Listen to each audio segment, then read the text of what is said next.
War I put a stop to everything. Bartók was homebound in Budapest. Cut off from folk music research, Bartók threw himself back into composing with immense energy. Now, nothing could interfere, as his son Béla remembers. Édesapám borzasztó érzékeny volt minden zajra, és így többek között a gyereksírásra is. My father was sensitive to any kind of noise, especially crying babies. From the beginning, I was kept away from my father, and I knew I was living with an extraordinary man. To make noise, I had to go out into the garden.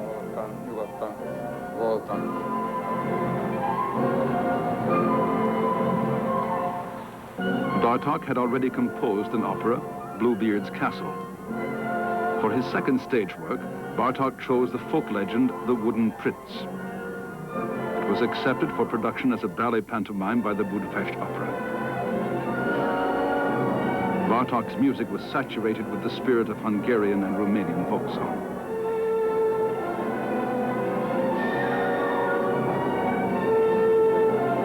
The score was difficult.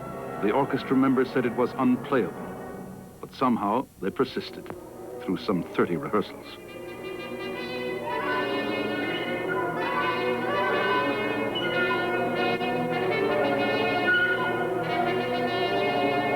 With The Wooden Prince, Bartók achieved his first great success with the Hungarian public. Paul Henry Lang remembers it well. Most people of my age still cannot get over the tremendous surprise, shock, and wonderment when we first encountered that new musical dialect of his, you know, based on genuine Hungarian folk music. That was something totally new. The story of this pantomime tells of a prince who must fight the spirits of wood and water to reach the side of the princess he has loved from afar.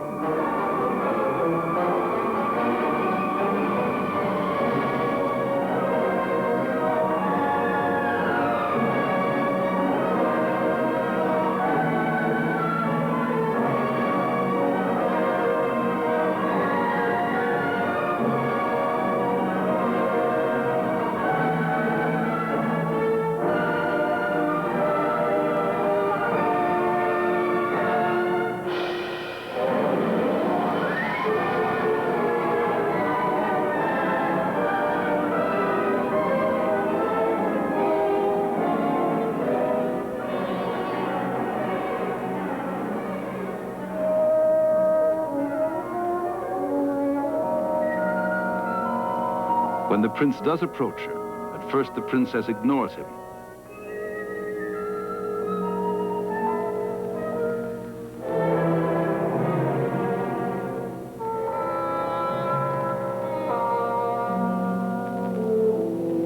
There were some in the audience who didn't like this new music and walked out.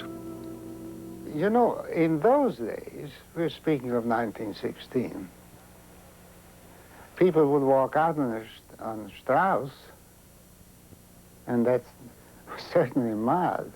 I remember very well people walking out on Zarathustra. Yeah. So it was the modern language. Bartók was undeterred and set about immediately writing another ballet score. This time the story was as startling as the music, telling of a young prostitute, 3 thugs, and the client they could not kill, the miraculous Mandarin. The opera house closed its doors to this new work, calling it depraved and decadent.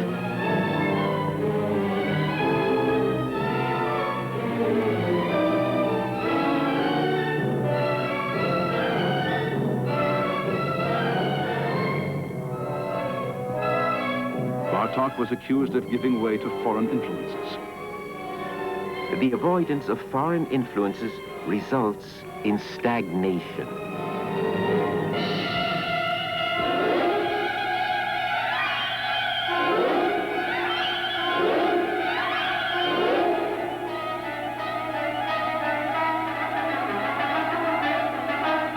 He really did what the literary contemporaries did.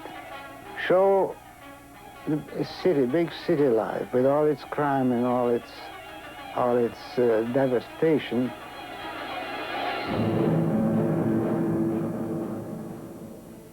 And yet there is a core of real sentiment in it.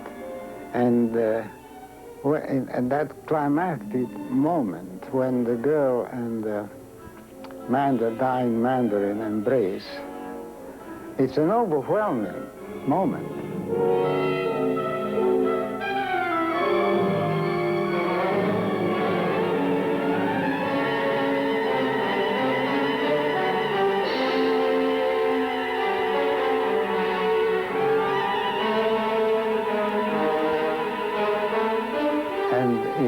Redeems all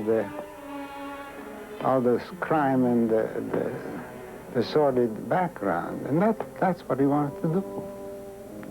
But it was misunderstood.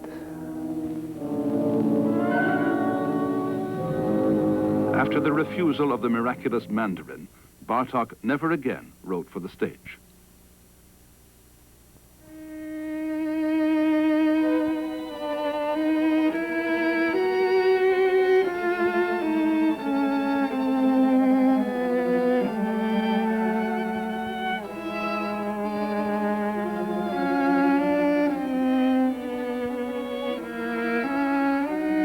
Just after the Great War were difficult for most in Hungary.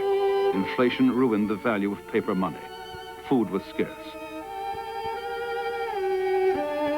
Marta has been able to get 60 eggs for one of my shirts and 30 liters of milk for one pair of stockings. Traveling to the country was impossible. Bartók was restless, impatient, searching for renewal. To do the work I want to do, the study of folk music will not be possible for at least 10 years. Into Bartók's private life came a new development. He and Marta were to be divorced. Bartók, at 41, had fallen in love with his pupil, Dita Pásztory.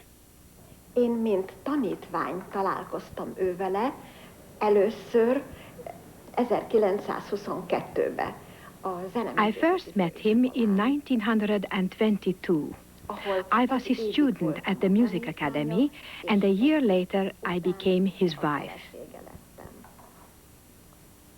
Péternek a születésével kapcsolatban ő nagyon örült. He was so happy when Peter was born, and later he would take him for walks, explaining everything they saw. És szeretett foglalkozni vele. To make a living for his new family, Bartók renewed his concert career. He appeared all over Eastern and Western Europe. Ravel, Schoenberg, Stravinsky welcomed him as a peer.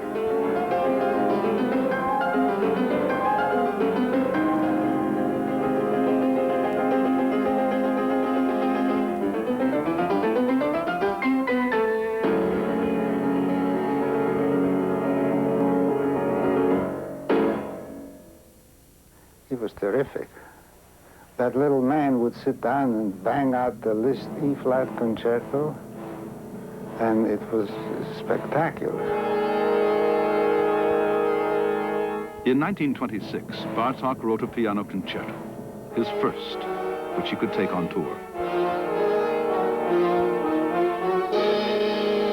Az ő keze alatt nagyon kevés, síma, From his hands came very few velvety hangot sounds. lehetett észlelni. Inkább kemény volt minden Everything was férfiak, hard, masculine, olyan, mint like rocks rolling down a sziklák mountainside. görögtek volna le a hegyekről.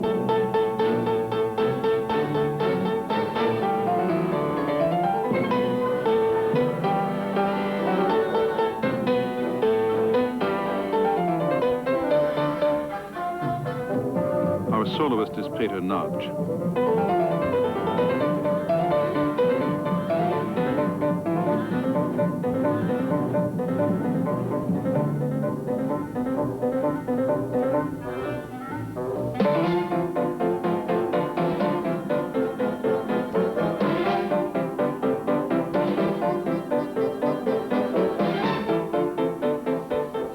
1927, Bartók at last set sail for America, a visit he had wanted to make for years. He toured from New York and Philadelphia to San Francisco and Los Angeles, more than 40 concerts in 9 weeks. Audiences in Carnegie Hall were the first to hear the new piano concerto.